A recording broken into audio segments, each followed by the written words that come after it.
Hey, this is David. Just a quick message before we get into the show. In the recording, I mentioned that we don't have a date, guest, or venue booked yet for the next episode, but we actually do, which is why I held back on releasing this by a couple of days. The next show will be on June 8th, 2016 at 8 p.m.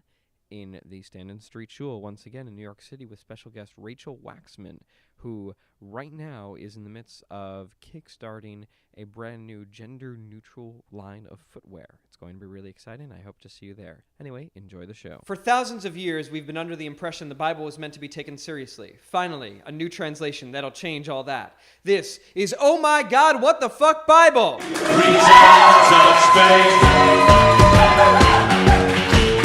I love those noises! Yeah, welcome to episode 39 of Oh My God, What the Fuck Bible with me, David Tuckman. We're coming to you live from the Stand Street Shul on the Lower East Side. In front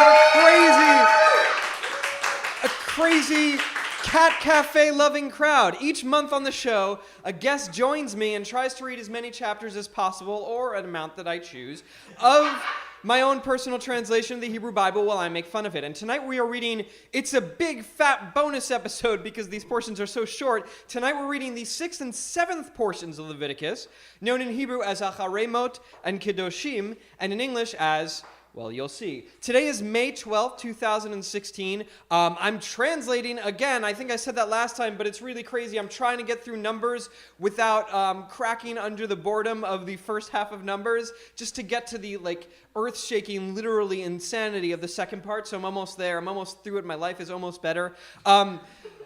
I wanted to say, I have a note here to say, because I noticed that I almost always mention something about sports, to say that I'm not going to talk about the Mets tonight, partly because they're on the West Coast, so the game doesn't start until 10, but, this is a really blasphemous thing, what I'm doing, I suppose. I'm doing it in a synagogue. We've closed it up. The Ark of God cannot hear me curse. And it's clear that I have some issues with the concept of the Jehovah God, but I am starting to believe in a new God, and that God is Noah Syndergaard, who I said last time is my favorite pitcher, and who, on May 11th, the previous day, that this is the day before this has been recorded. What is wrong with my language? May 11th, yesterday, Noah Syndergaard scored 4 runs batted, and he is a pitcher, by the way. This doesn't happen in the American League. They don't even let the pitchers hit. He hit 2 home runs, scored 4 runs, all of the runs that the Mets scored, and also pitched 8 innings where he only let up 2 runs. So while I might not completely believe in the Jewish God, I am starting to believe that Noah is God on earth. So thank you, Noah Syndergaard. In the past month since I recorded, I've been very, very busy. I was on Unorthodox, the Tablet Magazine's podcast, and that has something to do with this episode. Yeah. There was also an article about a group on Facebook called Formerly Fundamentalist, where a lot of people who have left fundamentalist religion, Judaism, Christianity, Mormonism, Islam, gather together on Facebook and talk about what they're going through. And there was an article about this group on Gothamist, and they mentioned this show because I had posted in the group about this show. So if you're listening because you saw this podcast in that article, thanks for joining it. Anyway, that's it of the preamble. The next show, well, we don't know exactly when it is, and I actually have a quick plea. Before we get to our guest, we're going to go to the guest very, very quickly. You may have noticed that very recently I have not had the next show, the next guest and location lined up, and I really want to apologize for that. I found that I've been having some trouble. I have a full-time job. This is kind of my part-time thing, and it is not the easiest thing in the world for me to produce the show. I really enjoy making the show. I love hosting it, recording it, editing it, which I do sometimes, writing it, doing all of the promotion for it, but producing it, getting the venue, booking the guests, and a lot of the other work that goes into that is something that I've been struggling recently with finding the time for, just because of my other things going on in my life. So the request that I have is that if you are somebody in the audience now, or you're somebody listening to this online, and I'm going to repeat this on the internet outside the podcast, if you are in the New York area and you're interested in an unpaying job producing a live podcast in New York that happens once a month, please reach out to me. I'd love to get in touch with you, and we can make this show bigger and better, because I'll have more time to focus on the actual content of the show instead of putting it up. So let me know. People are pointing to people in the audience already, so that's very exciting. That's it for the preamble. Reach out to me online, tweet at me. I have a lot of fun. Are you guys ready for your guest? That's what I thought.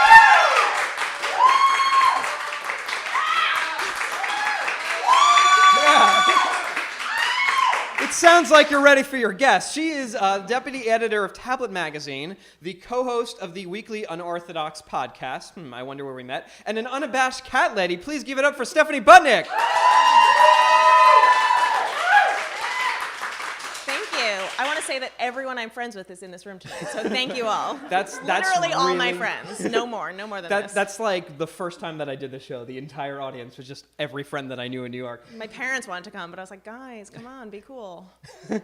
That's the hard one. Getting the parents down. That's the really challenging one. So you have a lot of things. You're a very busy woman out there. What does the deputy editor of a magazine do? Are you like, you go out and like do the stories the chief doesn't want to take care of? No, it's actually very unexciting. I basically make sure the trains run on time, which for a Jewish organization is like a little touchy. Mm-hmm. But started the show a little late. Yeah. I work mostly on our print magazine, which we just launched. Yes, the second issue just came out. Yeah, so that's what I do, and I basically make sure that everyone's sort of in touch. Writers are getting things into editors on time. Editors are getting things into copy editors. Our lawyers looking at things. Really like the boring paper pushing stuff. Let's talk some more about that. It's very exciting.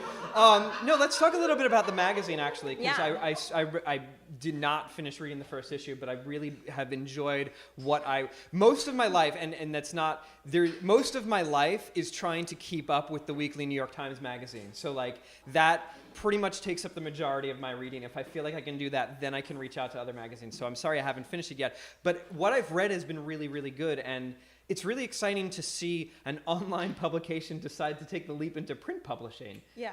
That's insane. Yeah, literally we're like, fuck it, let's make a print magazine. But I mean, it's such... I can curse on this, right? Yes, of Okay. course. The show is it called, required? Oh My God, What the Fuck Bible. So you say God? We say God. Why? So basically, we've been around for about 6 years, love the internet, live on the internet, grew up on the internet. We really speak internet. But after a while, we were sort of like, there is value to having things that people can hold. We put so much time and effort into these stories, and sometimes you just see them, flying through your feed of your Snapchat or your Twitter or whatever. Mm-hmm. And we sort of thought, we want to slow down a little. We want to make these really, really, really great stories that you really want to sit with and mull over and just sort of like chew on a little bit. And also part of it was a response to the culture of the internet, which, you write something, it's you're too left, you're too right, you're too this, and it's the same article. Right. And so you're sort of like, you said we shut down comments. We did. We now charge for comments because It wasn't really a productive environment. And we find that we have these readers who really care about what we do and sort of want more of it. And so we sort of said, why don't we give them something they can, literally take home and read and, enjoy. I mean, one of the things that I really like about it is that it's so large. Like it's bigger than it's probably bigger than ESPN the magazine used to be. It's a very large format thing, which I like because it's sort of pushing back against that. On the internet, your attention is constantly whizzing around and you're focusing on all these different things at once. You're having conversations with people, you're tweeting, you're on Facebook, and you're trying to read an article in like short bursts, one paragraph at a time, all while in your office and supposedly doing work. So it's really great to take something and just have it fill up your entire focus. And I like that you intentionally are doing that on purpose. Yeah, it's oversized. I mean, it's 10 by 13. It's the size of an interview magazine. It's Yeah. big, and you really need to like sit down and hold it. We've gotten complaints from readers who are like, why don't you make it the size of Reader's Digest? And I'm like, Oh, no. What are you talking about? I think we're so used to this idea, like, make it like mobile and move, like you can bring it on the subway. And it's like, actually, no, it's nice to have, I mean, you could definitely bring this on the subway. Yeah. But it's not like a tablet. It's not in it is a tablet that's not a tablet. Whoa. Yeah. Whoa. Wrap your minds around that. I don't know if I can keep going. You also are one of the co-hosts, along with Mark Oppenheimer, who I met at one point, and Liel Leibovitz, of the weekly Unorthodox podcast, which one of the things that I really like about the format, I didn't talk about this with Mark just because he had a lot of other things to say when he was on the show. He always does. Yes. Is that you have a Jew of the week and a Gentile of the week. But I really like, there are so many interesting Jews in the world. It's really a little bit scary. Yeah, the funny thing. Oh, sorry. I didn't mean to I interrupt. like how deep your bench of Jews has been. Yeah, we have a really deep bench of Jews. The problem is it's actually hard to find Gentiles because you have to get someone, so we have a Jew of the Week as we talk to them. That's like a pretty understandable concept. We're a Jewish magazine, we're a Jewish podcast. But then you have to get these people who sort of say, okay, we want you to be our Gentile of the Week. You're going to come on our Jewish podcast and you get to ask us a question. And so some people are like, amazing. I have so many questions about Jews and like, I get that this is funny. But a lot of people are like, what? Like, what am I supposed to ask? That's so offensive. But like, we had like Simon Doonan come on and tell us about how he almost got circumcised when he got married to Jonathan Adler. We're like literally, where else would that discussion happen? Exactly. There's a lot of things that just happen. So we've had a lot of problems finding Gentiles. So if you have any Gentiles for us, and that's Listen, some of the best I segments. know it's New York. If you know any Gentiles, please put them in touch with Stephanie. It's like Gentiles with a sense of humor. Yes. Which, well, anyway, but I also think it's interesting just how many, like, very important, so many people who I didn't know were Jewish. I really hope you get Han Solo on, by the way. Oh, yeah. I'm sure that's on your list of people to get. But how many Jews are in positions of power? It makes me think that maybe Jews do actually run the world. Yeah, it's scary because it's like, well, we want this Jew who's like running this and this, and then you're like, wait, what are we doing? Are we part of the bads? Like, are we really perpetuating terrible stereotypes about Jews? Yeah. Yes, we are. Every week, In the morning every meeting, Thursday. right before the podcast, you have the general meeting Yeah. about who gets all the money, and Yeah. then you record a podcast where you make jokes It's exhausting, about the honestly. Holocaust. Yeah. But let's talk a little bit about your religion, because this is a show that focuses on religion and religious texts. How did you grow up in terms of religion or Judaism? So I grew up on Long Island, in Great Neck, with a few fine folks in this room today. And there, everyone is Jewish. It's like, it's in the water, it's in the air. You don't actually have to do much to be Jewish. Like, you go to temple on the high holidays, but like, everything is Jewish. Like, the bagel place, like it's sort of like, it's in the air you breathe. It's like Little Israel. Yeah, basically. Like, I remember in elementary school, Just without the soldiers. I made a circle around a girl who wasn't Jewish, and we literally circled around her and sang a Jewish song. And like, it's so Oh my awful. God. I know. Because that's so literally you- how warped our It's world like was. reverse anti-Semitism. Yes, and then of course, thinking back, I'm like, that girl was like definitely half Jewish, at least. Like, literally, and I think about it, I'm just like, what is this place? Wow. And then I went to college and realized like that actually is not the case everywhere. Yeah. Jews are not like 99%. Unless ni- you went to 95. Brandeis and Yeah. just stayed in the bubble. Can we get a Brandeis here? Any Brandeis? Okay. But yeah, so then I got to college and I was sort of kind of fascinated by what I realized was like not realizing the way the world really works, and Yeah. that like we are part of this minority, and actually like growing up in a place where there are a lot of Jews is really nice, but it also shields you from a lot of sort of realizations about, I guess, life and like life outside of those places. And so I went to Duke in North Carolina, and there were not that many Jews. There were a fair amount, but What were the bathrooms like?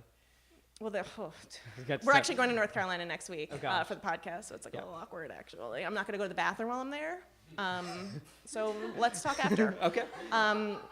So then I got to college, and I was sort of fascinated by what I was realizing about everything, and that's college, what I was realizing about everything. Yes. That's a liberal arts education for you. And then I became a religion major, so I was sort of fascinated by like these parts of life and how people are drawn to different things, and then became a religion major, went to grad school for religious studies, and then I was like, what am I gonna do? And then I found tablet. Oh, perfect. And so that is literally my religious evolution. Where do you consider yourself? Do you identify as a particular denomination of Jew? No. Okay. I'm like a Russendaughters Jew, and I say that with utmost pride, and I think that is a totally Love it. legitimate stance. Yeah. Like, Katz's Deli or Russian Deli? Like, Katz is like I It's a get little it. too- It's like a little like I get. I get it. We're like a like little in the kitschy. epicenter right now. Yeah. but yeah. I can say like they can probably hear me from here. They've got spies everywhere. So have you ever read the Bible? Yes. Okay. Do you have like I told you I was a religion major. John? I was a religion major. In what so in the context of your study? In the context of like reading it as a document, not Okay. as a religious artifact, which Right. is sort of, I mean, not as a religious text, but as sort of like a narrative. So in that sense, that's why I'm sort of fascinated by it, and reading it as a story is bizarre and crazy, as I'm sure you know. Yeah, it doesn't always work. Do you have speaking of it as a story, do you have a favorite story or character in it? So I love Rebecca. Yes. I think as far as biblical women go, she's extremely empowered. If you think about The women of Isaac. Yes. Well, yeah, if you call her that, it shouldn't sound so empowered. But Just context. That's so, yeah, I mean, Abraham sends his servant to go look for a woman who draws water at the well, and she does. And then he says, bring her back. And her family actually says, do you want to go with him? Yeah. Do you want to marry him? her consent is Yeah, asked. and it's like, wait, you're asking this woman if she wants to marry this man? That never happens in the Bible. No, it doesn't. And then there's a scene a little while later where it says Isaac loves Rebecca, and you're like, when is anyone ever loving? And like, it's just It's these very, words very- you're hearing. Yeah, They're And I one of think- the few real seeming relationships Yeah. in it. And I'm sure you went through that part and like ripped it all apart. But I No, think I I like didn't. to I think think- of it as like a rom-com. They're like on Well, the Upper West Side. There's the whole thing where some people think Rebecca was 3 years old when all of this went down. Very empowered from 3-year-olds. She was a liberated 3-year-old. No, but she has a lot more agency than a Yeah. lot of women in the Bible are given by the text. And she literally changes the course of history. Right, exactly. I mean, she's the one who convinces Jacob to trick her. Yeah. She's very devious. Yeah, I like that. That's I like great. that in my matriarchs. Yeah. Do you believe in God? Whoa. Yeah. I think I ask need- all my guests this. I don't know. I mean, I guess I don't really think about it. Do you believe in Noah's Syndergaard? Tonight I do. Okay. For you, yes. When you say you're not sure if you believe in God, I mean, what? For me, What is your Judaism struggle? is actually like this weird thing that I do professionally. Yeah. And so it's almost like when Yom Kippur or like when Passover happens, I'm like, wait, we've been doing Passover for the past 2 months, like getting content ready and all that stuff. I'm like, wait, the actual holiday, I have to do that too? Like when Yom Yeah. Kippur happens, I'm like, no, I basically like fasted this week while we were working. Like, it's bizarre. So yeah, there's like this dual Judaism in my life where it's like Interesting. professional and personal. Are you guys ready to read the Bible? The Bible, what you're here for. This is Torah, a loose translation, book 3. He called episode 6, After Death, chapter 38, in which Jehovah, aka God, establishes some rules way too late and invents the scapegoat. Leviticus 16:1 to 16:28. Just some context, like a whole bunch of episodes ago, Aaron's sons brought some strange fire, whatever that means, and were immediately consumed by God because they had sinned for some reason. The following occurred right after Aharon's sons got too close to Jehovah and died. Tell your brother Aharon, Jehovah said to Moshe, he can't come to the holy place beyond the veil, where the cover on the box is, whenever he wants. I don't want him to die. I'll be appearing in a cloud on the cover. And I'll be appearing in a thong on the liner notes. Aharon has come to the holy place with a young bull for a sin offering and a ram for an olah. He must wear his holy linen shirt, After Labor Day. his linen pants on his meat, be girded with his linen girdle, and have his little linen hat on his head. These are holy clothes, so he has to clean himself before he wears them. And they're very absorbent, so really be careful. He has to take 2 goats for the sin offering and 1 ram for the olah from the congregation. I gotta tell you, I have such anxiety about all the linen and blood that's being used in here. Anyway, sorry. I know, and it's also like it doesn't wick well. I Yeah, feel like. it drives me so crazy. Yeah. Every time I go through this. I tried to wear linen and wool here tonight, but it didn't work out. Oh, we'll get to that. He has to take 2 goats for the sin offering and 1 ram from the olah from the congregation of the sons of Israel. Aharon will bring his sin offering bull and atone with it for himself and his house. He'll take the 2 goats and put them in front of Jehovah at the entrance to the tent of witnessing. He'll draw a lottery for the 2 goats. One will be drawn for Jehovah and 1 for Azazel. Aharon will bring the goat that wins to Jehovah as a sin offering. Is it really winning if it dies and gets put on an altar? I guess so. No spoilers. The goat that won a free trip to Azazel will stand alive before Jehovah to atone for everyone. Then it'll be sent to Azazel, to the desert. I don't know what Azazel is. It's kind of like some weird hell thing, but not really because Jews don't believe in hell. So it's just the bad place. Aharon will bring his sin offering bull to atone for himself and his house. He'll slaughter his sin offering bull. He'll take a censer full of fire coals off the altar before Jehovah and fill his palms with very small sweet incense and bring it all beyond the veil. He'll put the incense on the fire before Jehovah, so the cloud of incense Hell yeah. By the way, incense, according to my translation, includes cannabis. covers the cover on the witnessing and he doesn't die. He'll take some bull blood, sprinkle a little on the front cover with his finger. Then he'll sprinkle some more in front of the cover 7 times. He'll slaughter the nation's sin offering goat and bring its blood beyond the veil. He'll mess around with its blood like he did with the bull's blood, sprinkling it on the cover and in front of the cover. He'll atone for the holy place, getting rid of the yuckiness, transgressions, and sins of the sons of Israel.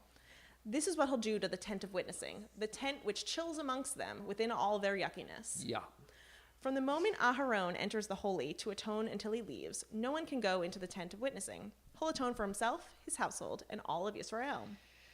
He'll go out to the altar that's before Yehovah and atone on it. He'll put bull blood and goat blood all around the horns of the altar. He'll sprinkle the blood 7 times. It'll be clean. Sort of clean. I mean, it's got blood and oil on it, but... And purified from the yuckiness of the sons of Israel. When he finishes atoning the holy, the tent of witnessing, and the altar, he'll bring the living goat. Aharon will put his hands on its head and put all of the iniquities in the sons of Israel, all their transgressions, and all their sins into the head of the goat. Not really. I mean, sins aren't real. It's abstract. Then he'll send it, along with some dude, into the desert. The goat will carry all the iniquities into a cut-off land. The goat will be sent into the desert. You know, I figured it out. This is why there's pain and suffering in the world. We're not putting our sins into a goat and sending it into the desert. Aharon will come to We just go to synagogue once a year God. We need more and don't goats. eat. We need a goat. Damn it, PETA. Aharon will come to the tent of witnessing, take off his linen clothes, and leave. He'll clean himself with the water that's in the holy place, put on his clothes, and go out. He'll make the nation's olah to atone for himself and for the people. He'll smoke the fat of the sin offering on the altar. This happens a lot. The person who sent the goat to Azazel will wash his clothes, bathe, and come back to the camp. He'll bring the sin offering bull and goat whose blood he used to atone in the holy outside the camp. They'll be burned in fire, their skin, meat, and duty. The person who burns them... That's what it says. The person who burns them must wash his clothes and bathe. Only after can he come back to the camp. That's chapter 38. Woo! Yeah. The scapegoat. And then the Christians take it and turn into this whole other thing. Chapter 39, in which Yom Kippur happens. Leviticus 16:29 to 16:34. This is seriously such an eternal decree. On the 10th day of the 7th month, you, the native and the stranger living with you, must afflict your souls and not do any work. Yehovah will offer you atonement on this day, wiping your sins away. One day only, atonement. You'll become clean. You'll become clean. It's a crazy fucking Shabbos to you. You'll afflict your souls, an eternal decree. The Kohen who's been anointed and had his hands filled to Kohen under his father. Kohen means priest, by the way. I don't know if that's been made clear. Does it also mean like Cohen? Cohen. Yeah, Cohen. Okay, good. Yeah. Will atone and wear the holy linen clothing. He'll atone from the super holy place, the tent of witnessing, and the altar for the Kohens, the nation, and the congregation. So much atoning. This will be an eternal decree for you to atone for the sons of Israel and for all their sins once a year. Moshe did what Yehovah commanded him. That's chapter 39. Yeah. Okay. This is chapter 40, in which there are still more sacrificial rules. Leviticus 17:1 to 17:16, because we haven't had enough already. There's some craziness coming up soon. Spoiler alert. Yeah. Oh, trigger warning. Sorry. Trigger warning, yes. Tell Aharon, his sons, and all the sons of Israel, Yehovah said to Moshe, all the stuff I'm about to talk about. If a man slaughters an ox, lamb, or goat, inside or outside of the camp, and he didn't bring it to the entrance of the tent of witnessing as an offering to Yehovah before Yehovah's sanctuary, blood is on that man because he spilled blood. That man is cut off from within the nation. So, how are you supposed to eat meat? I don't... The sons of Israel can bring the offerings they make in the open field to Yehovah at the entrance to the tent of witnessing to the Kohen and sacrifice them as peace offerings to Yehovah. The Kohen will throw the blood on Yehovah's altar and smoke up the fat to make a nice smell for Yehovah. They can't offer sacrifices to any of the goat demons they whore after. So the words in Hebrew just mean regular goats, but it is understood by the sages as meaning goat demons. So, of course, I'm using goat demons. This is an eternal decree them. And it's as applicable as ever here in 2016. Don't go chasing goat demons, kids. Can't say that enough. No. Tell them that if there's anyone among them, even a convert that lives with them, who brings an olah or a sacrifice, but doesn't bring it to the entrance to the tent of witnessing to make it for Yehovah, that man is cut off from his nation. So this is basically like barbecue racketeering. Any time you kill an animal and smoke it up or burn it up, you have to do it with Yehovah. And the Kohens, the priests, have to get a cut, which I think probably had a lot to do with the political situation in ancient Israel, I suppose. Or, I'm imagining the Kohens or the priests as, guys, wandering around the neighborhood, sniffing out where the cookout is happening and just showing up and be like, tax, I feel like this is the origins of vegetarianism. Yeah. People are just like, it's just easier. Yeah, like this is too much work. I don't need to get a coin involved. Tell me about it. Yeah. If a man from the house of Yisrael or a convert who lives with you eats any kind of blood, I'll put my face on the blood eater's soul and I will cut him off from his nation. Yeah, God hates it if you eat blood. Why? Because blood is the life force of meat. I gave it to you so you can atone on the altar. You use blood to atone for your sins. God is a weird dude. That's why I say to the sons of Yisrael that none of your souls... This goes on for a while. Fucking God, man. Yeah. That's why I say to the sons of Yisrael that none of your souls can eat blood. And the converts can't eat blood either. If a man from the sons of Yisrael or a convert who lives with you hunts an animal or a bird to eat it, he's got to pour out the blood and cover it with dirt. Which is interesting because it makes it seem like you can eat an animal that you hunt and kill, which sort of implies that you don't necessarily have to follow the ritual sacrifice that Jews follow now for kosher meat. Shit. Yeah. Because blood is the soul of every meat. Blood is in your soul. God kind of sounds like Brigadier General Ripper and Dr. Strangelove. Our body fluids, blood! Loved it. Yeah. Tell the sons of Israel not to eat the blood of any Likes meat. that reference. Blood is the soul of all meat. Anyone who eats blood will be cut off. It's like a Trump speech at this point. Sad. Yeah. Sad. Yerachmel ben Maimon ate some blood. Low What energy. a loser. Low energy, sad.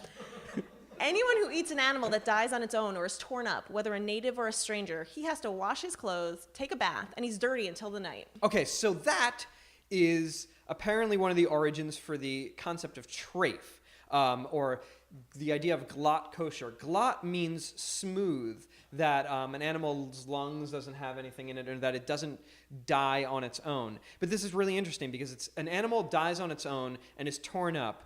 It doesn't even say that it's a sin or that you've done any transgression. It just says that you're dirty and you have to take a bath. So presumably all you have to do if you follow the Torah after eating non-glatt meat or eating meat that wasn't slaughtered is take a shower. So you could have like meat, take a shower, dairy. Exactly, yeah. Sounds very reasonable. Well, that's a whole other story, but yeah.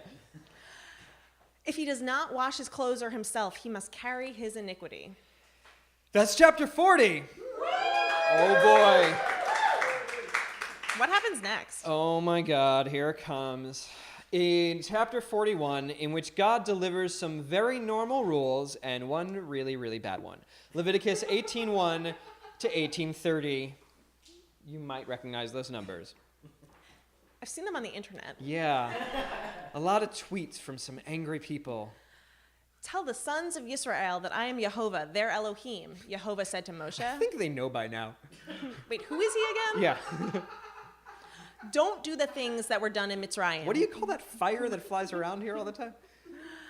Don't do the things that were done in Mitzrayim where you lived, or Canaan where I'm taking you. Don't follow their rules. Only follow my rules. Keep those. Walk in them. Mm-hmm. I am Yehovah, your Elohim. Follow my rules and my decrees. Man should do them and live by them. So, this is a really great verse and one of my favorites. All-time best verse in the Bible. It says, Chai vahem, you shall live by these laws. And the sages say that this means, V'lo yamut bahem, which means you shall not die by them, which is where Jews get the concept that if you have a choice between breaking pretty much any rule, there are 3 exceptions for sexual immorality, which can be translated in a whole slew of ways, killing yourself or killing someone else, breaking literally any rule in the Bible, eating crab, eating non-kosher, breaking the Sabbath, anything else, you can break the rule from the Bible instead of dying.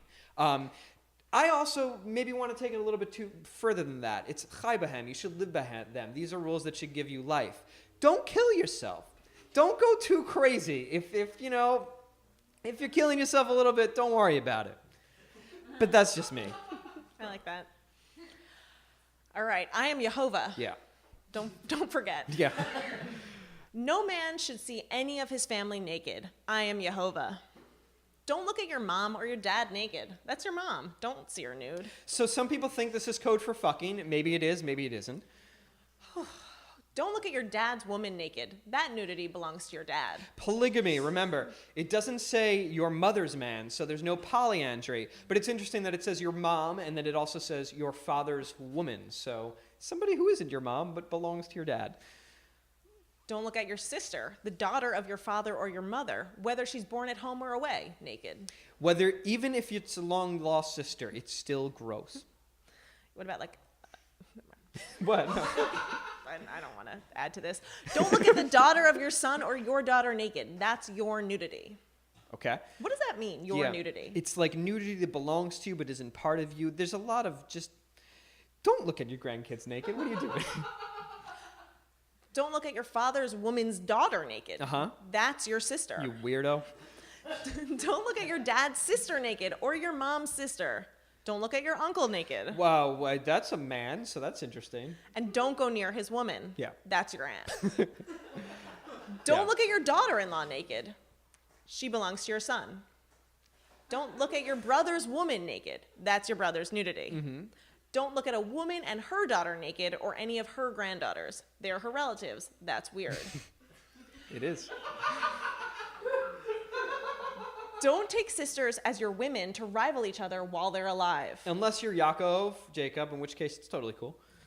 Don't go to a woman to get her naked while she's got her period going. Nothing there? You got nothing for that one? That was last month. I'm all spent on the... I'm tired of talking about periods, let me tell you. I feel for you, dude. Don't fuck your neighbor's woman and make her yucky. Don't give your child to Molech. Yeah. Don't profane the name of your Elohim. Weird juxtaposition. I am Jehovah. Mm-hmm. Still. I'm still Jehovah. Yeah. All right, are you ready for it? Okay. Don't lie with a dude like you would with a woman. God damn it. That's gross. So, dudes don't have vaginas, so that's like not possible. It's weird here because something that somebody pointed out, there's a lot to say about this. It says zachar. It says don't lie with a male as you would with a woman.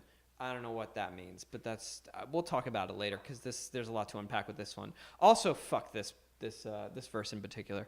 It's kind of ridiculous that one sentence is like the basis of... Right? He spends like a whole paragraph talking about eating blood. Yeah, it's like if it was that important, but nobody's like shutting down steakhouses. Except Trump steak. Yeah. Shutting it all down. Okay, don't have sex with animals to get yucky with them. And ladies, don't get in front of an animal so it can fuck you. That's weird. It is. Hi, Mom. You're reading the Bible. There's not,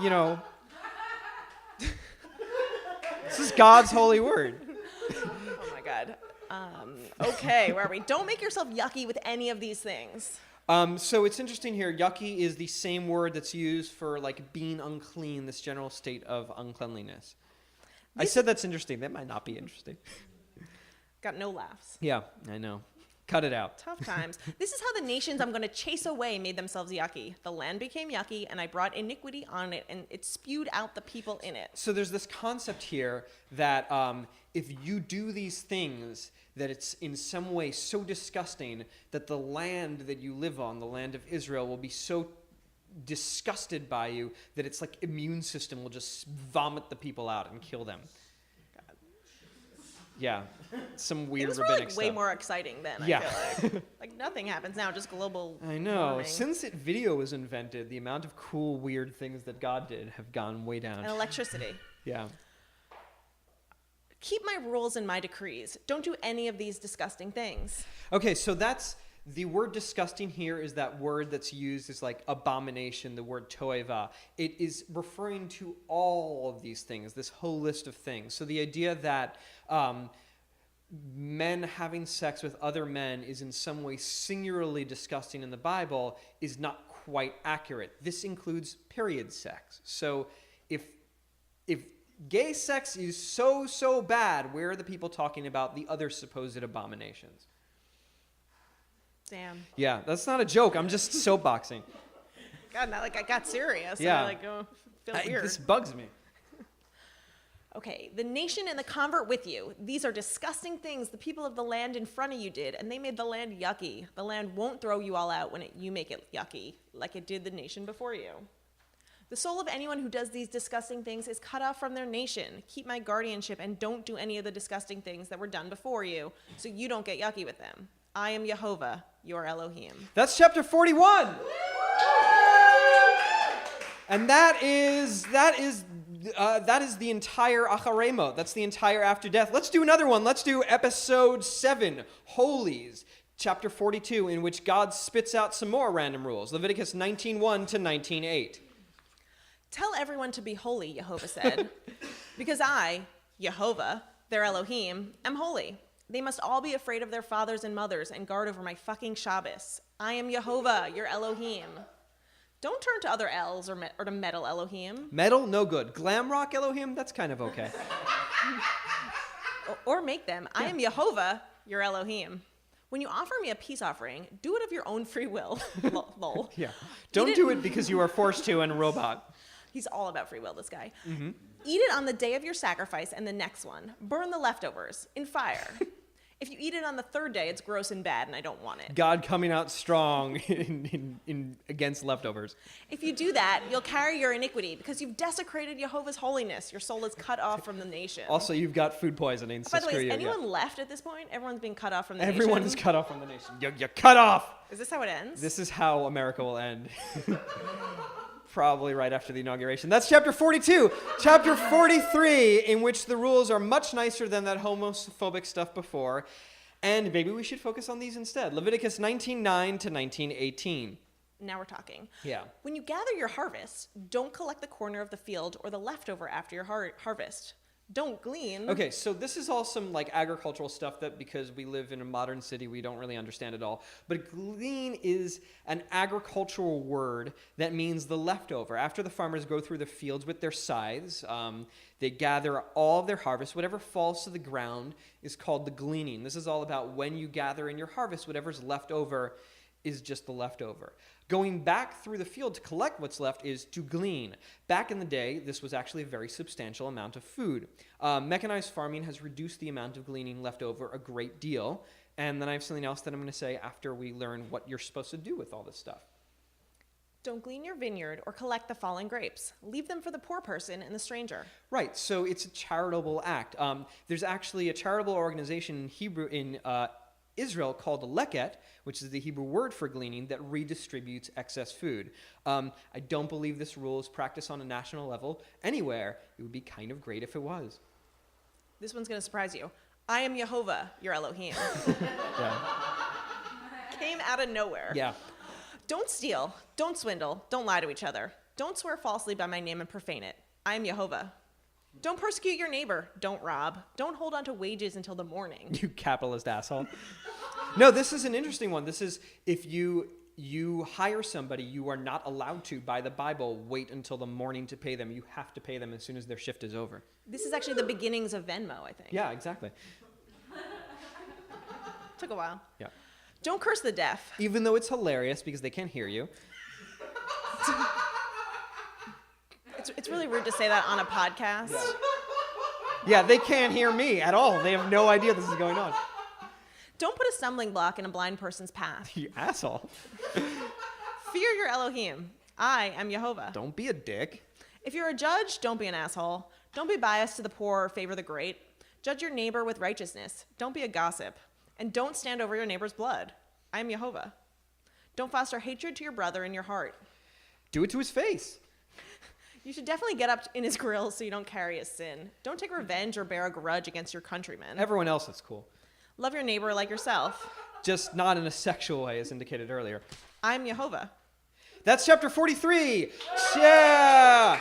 Chapter 44, in which we have some more random rules. Leviticus 19:19 to 19:22. Keep my rules. Even though they're crazy. Don't mix breeds of animals. Oh, we fucked that one up. Hashtag adopt, don't shop. Yeah. Don't grow two things in your field. Oh, that one too. No GMOs. Don't use clothing with two kinds of fabric mixed together. Ah, shit. That's what you were talking about with the linen and wool. That's the whole thing where you're not supposed to have wool and linen, which are two types of I fabric. don't understand that at all. Right? Who cares? There are all these rabbinic things about how it represents, like, Jacob it represents like Yaakov and Esav, and somehow it's about two things that are different being together, and you should keep all the races apart. I don't know. It's very strange law, and the rabbis have a lot of fun with it. It's really annoying. There are a whole lot of fabrics out there that are two kinds of fabric mixed together. Also, I feel like wool and linen were the only two fabrics at that time. Exactly, yeah. Like, there was no Lycra. There was nothing else. Like, there was no Lululemon polyester. wasn't around. Like, what were we doing? It was wool and linen, not even cotton. If you have naughty adventures with a lady and it's a cream pie situation, I actually don't know what that means. Oh, well, let me explain. Let's say you have a pie, and you want to fill it with cream. Delicious. Okay, but is it kosher? It can be a kosher pie. This is a kosher woman. You want to fill that. You want to fill that pie with cream. I can imagine the cream in this situation is, well, let's say semen. Okay. Yeah, you see where this is going. This is helpful. Okay, if you have naughty adventures with a lady and it's a cream pie situation, but she's a lady slave who belongs to another man and hasn't been redeemed or given her freedom, there'll be an investigation. But since she wasn't free, nobody has to die.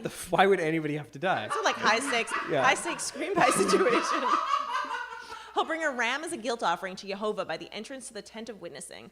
The Kohen will use it to atone for him before Jehovah, and he'll be forgiven for the sin he sinned. Cool. Thanks for the great rule. That's chapter 44. Woo! Oh boy, we have a few more. Chapter 45, in which God commands Israel not to eat for an unreasonable length of time. Leviticus 19:23 to 19:25. When you get to the land and have planted all kinds of trees for eating, you can't have the fruit for 3 years. It's forbidden. Don't eat it. So, like, what do they eat? I have no answer for this. In the 4th year, all the fruit will be holy for giving praise to Jehovah. You can eat the fruit in the 5th year so it can add to your bounty. And then you have one more year until the sabbatical year, you losers. I am Jehovah, your Elohim. That's chapter 45! Ooh. Chapter 46, in which God freaks out about all sorts of weird stuff. Leviticus 19:26 to 19:37. Don't eat blood. Oh, God, again. Enough. Also, don't look at signs or think there are lucky times of the day. Some examples from the Talmud of things you shouldn't do. You should not interpret things that weasels or birds do as omens. You shall not see portents if bread falls out of your mouth or some deer cross a path. That doesn't mean anything. And you shouldn't think that, like, the morning is special. Don't cut the corners of your head or mess with the corners of your beard. Don't make any cuts on your skin or write anything on yourselves. Not even as a to-do list on the inside of your wrist. Is that where the tattoo thing comes That's from? where the tattoo thing comes from, yeah. Like really like one-liners here. Yep, exactly. And then the really good things we just ignore. Like this one. I am Jehovah. Yeah. Don't make your daughter gross by letting her be a slut so the land doesn't descend into immoral sluttiness. Yeah, so the word here is zona, which is typically translated as prostitute. And there's a lot of confusion among lots of interesting people about whether zona means a prostitute or just somebody who is sexually immoral. The tendency of prudish people is to conflate sexual freedom with prostitution, and that goes back a really long time. The Talmud and the Midrash both say this verse is talking about a man letting his daughter have extramarital sex. So thanks, Bible. Keep my fucking Shabbos and fear my temple. I am Jehovah. Don't hang out with necromancers or people who talk to ghosts. That's yucky. Instead, bust ghost. It will make you feel good. I am Jehovah, your Elohim.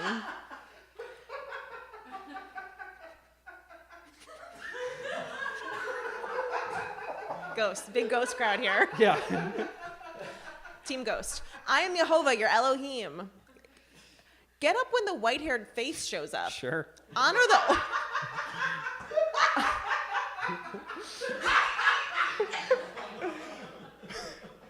Got a feedback loop of laughing. Honor the old man's face. The rest of him, Fear your Elohim. I am Jehovah. If a stranger lives with you in your land, don't harass him. Treat the stranger who lives with you like he's a native. Fuck you, Donald Trump, says God. Love him like yourself. You are strangers in Mitzrayim. I am Jehovah, your Elohim. Again, rules that would be nice if we actually followed. Don't cheat anyone in judgment, length, weight, or measurement. Have accurate balances, rocks, ephahs,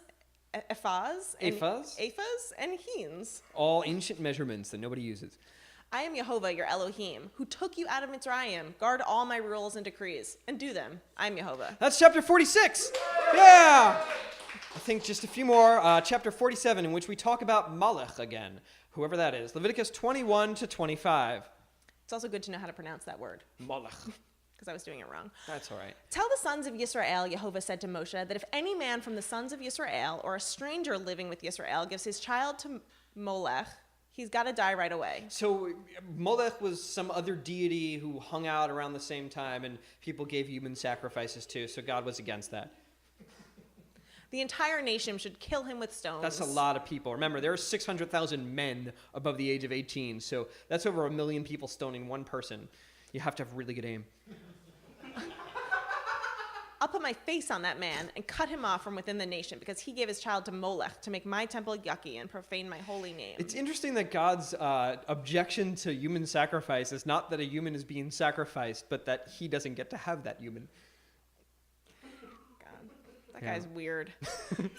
If the people of the nation look away from the man who gave his child to Molech and don't kill him, I'll put my face on the man and his family to cut him and all who whore after him to whore after Molech from the midst of the nation. Harsh. That's chapter 47.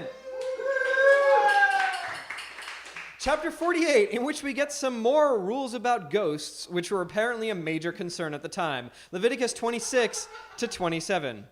Ghosts are still a major problem. Yeah. The soul that turns to necromancers and ghost talkers to whore after them, I'll turn my face to that soul and cut him off from the nation. You got to be holy, and you will be holy, because I am Jehovah, your Elohim. That's chapter 48.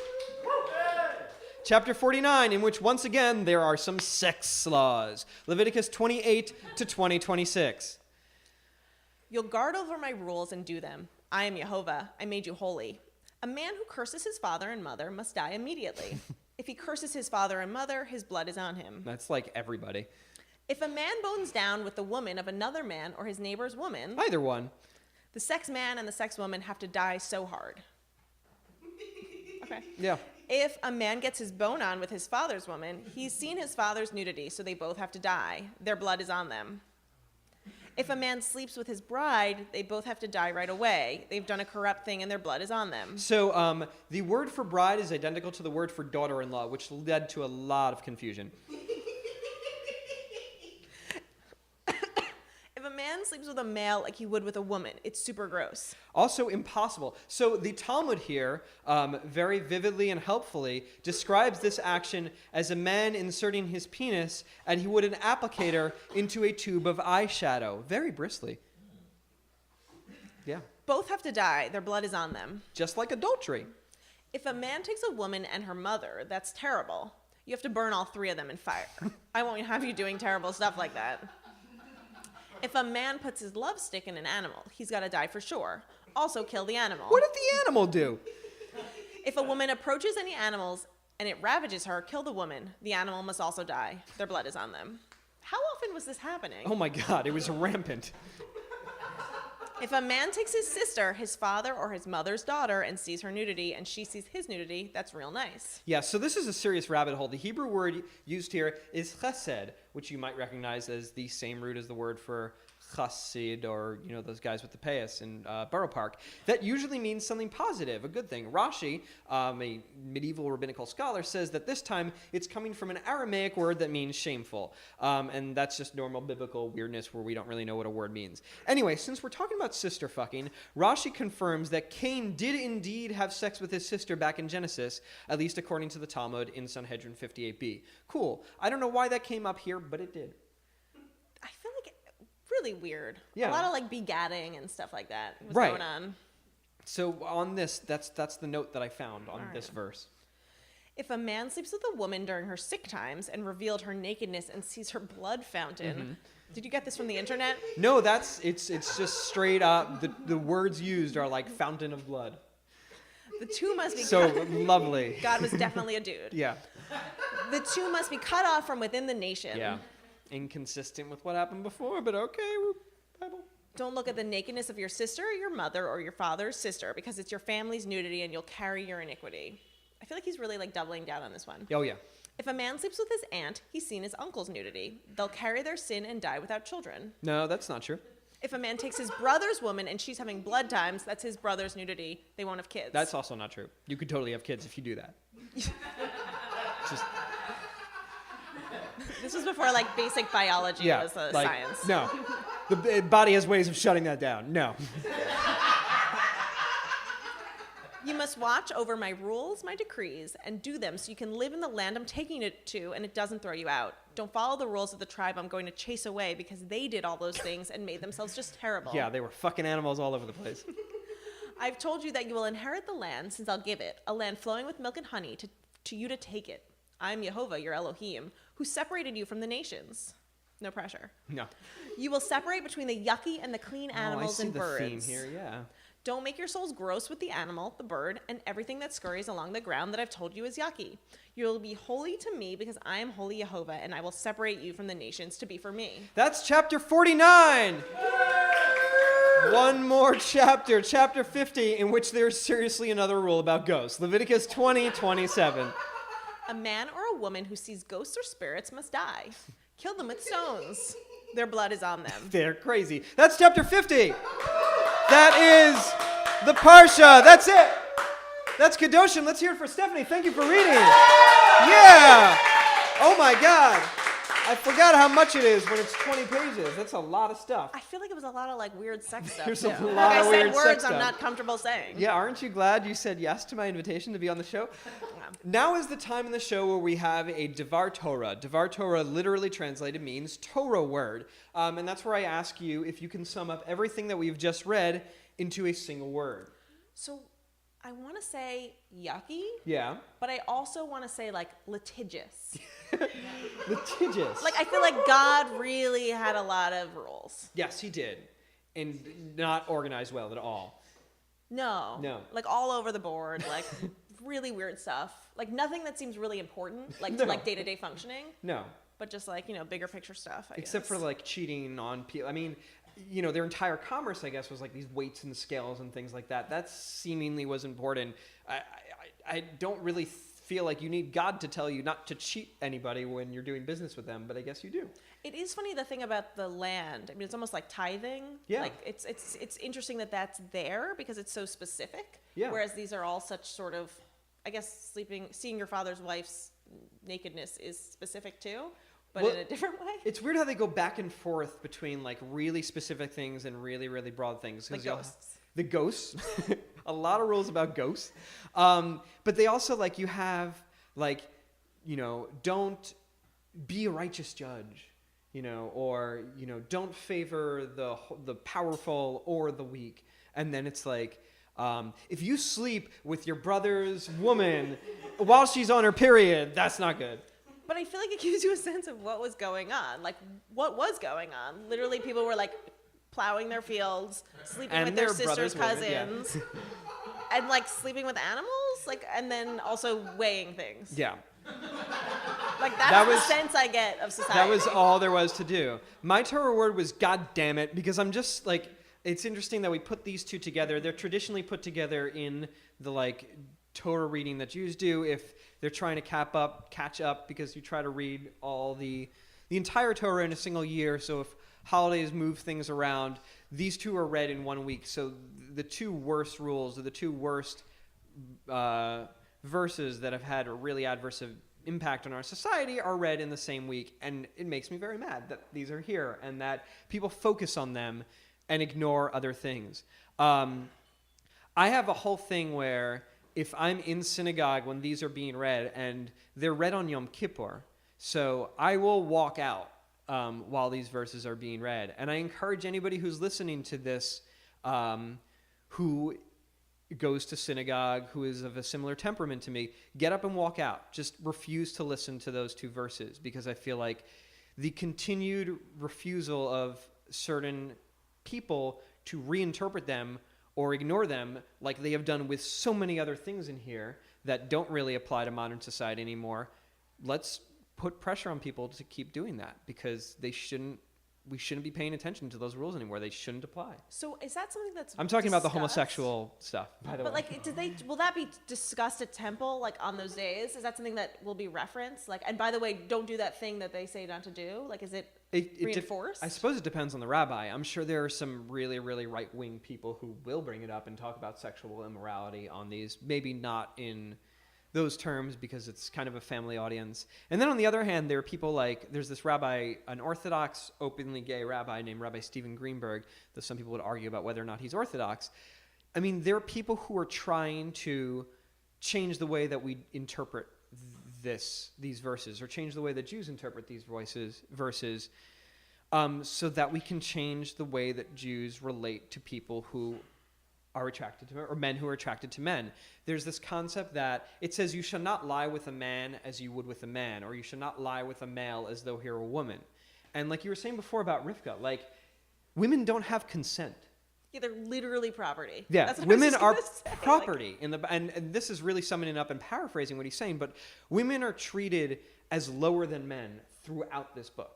Yeah, and like we're all fine with that. Like I feel like we've Right. moved on in a lot of ways. I mean, in some parts of Judaism, I would say we haven't, but we've sort of allowed ourselves to become more egalitarian for Exactly. the most part. And like, I think it's crazy. Like the tattoo thing is also just like this one random line Right, amongst exactly. all of these lines. And it's then like, something like leket is not, like something about the gleaning, something like gleaning is not something that people get up in arms about. like you should give 10% of your startup every year, Exactly. like the corner office, Or, to you someone know, else. every kosher restaurant, if it has food left over at the end of the day, should be required by Jewish law to give it all to the needy.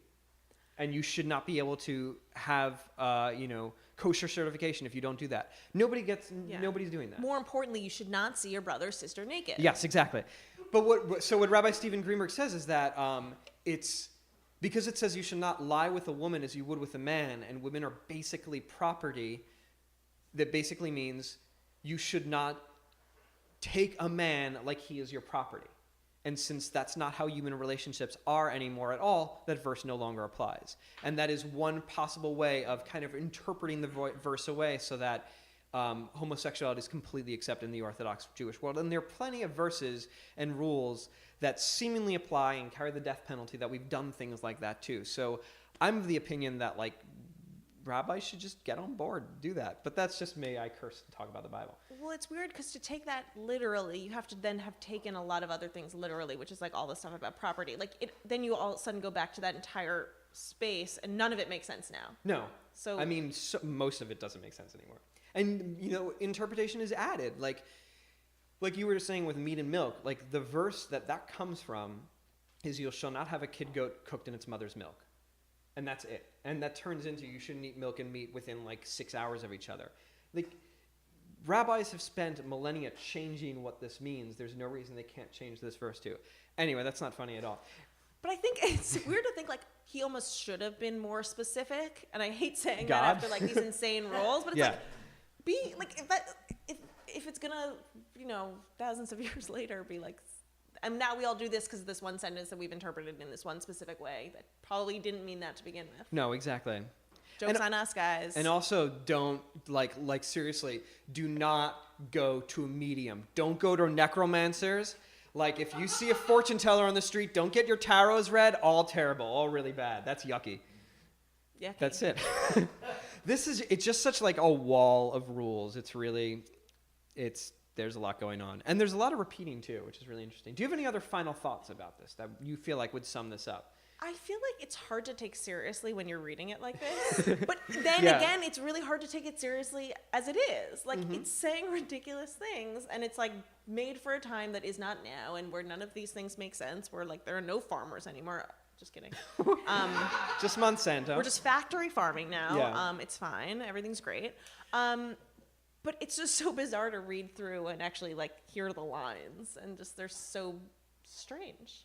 What I wish people would take from this, from like if I had a wish about how people interpret religion, I wish that people would focus on the things that are like really altruistic and nice, like the gleaning thing. So much of this is about how you were strangers in the land of Egypt. You were the stranger, and about the experience of the stranger and taking that to be more welcoming to outsiders, to accepting people into your country. Like, there are very specific rules here that people, I wish, would focus on more than the stuff that makes people hate each other. That's just my piece about this stuff. No, I think he says like 5 times, like, treat the stranger as if he is it's a native. everywhere. Yeah, and you're like, exactly. oh. Over and over, because you were strangers in the land of Egypt. Because you were, But I feel like that's the one we've forgotten. Yeah, exactly. Forget the about gay that thing one. we're like stuck on. Hold on to the one where it's that icky butt stuff. Anyway, we're going to have a conversation after this. We're going to talk with the people here. We'll do a little quick Q&A. Stephanie, do you have any plugs or anything you want people to listen to? You have a lot of stuff. Let me plug everything right now. The next issue of Tablets Print Magazine is out in time for Shavuos. It'll be out beginning of June. You can subscribe by texting tablet, TABLET, to the number 66866. That's so cool. Yeah, it's very like futuristic. It'll send back a link to subscribe. So yeah, pretty fancy. Cool. What else? Is there a podcast that you're on? There's a podcast I'm on, Unorthodox, is every Thursday. You can find it on iTunes or your preferred podcast retailer, Stitcher, SoundCloud. I don't know. I feel like I can make up a word now, and it probably is a podcast distributor. It comes out every Thursday. It's really Awesome. fun, yeah. You can listen to Oh My God, What the Fuck Bible, as always, on Stitcher, iTunes, every podcast app in the world, including Google Play. The podcast is on Facebook, Twitter, Tumblr, Instagram. There's a website that I update periodically. Please, if you like the show, share it. Give it to the world. Comment on the YouTubes. Tell me to publish it as a book. Also, if you like it, please rate and review it in iTunes. It really, really, really helps. Also, here's a cool way to share it. Pick a random selection of episodes, including this one, burn them onto a CD, and then go to a church and just leave it next to, put it in the collection plate as it gets passed around. And just see what happens. Do churches still have CD players? People still have CD players. I have one. Put it on a VHS. I have one on the stereo system that I bought for my bar mitzvah. And that's why Jewish education is so important. Exactly. Anyway, I want to thank so many people. I want to thank Stand Street Shul for hosting us.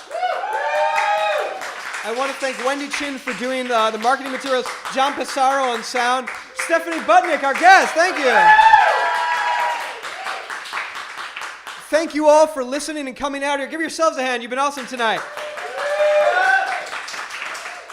And make sure to listen again. It's going to happen in early June. I promise there's going to be another episode. Because next time in the Bible, more crazy rules.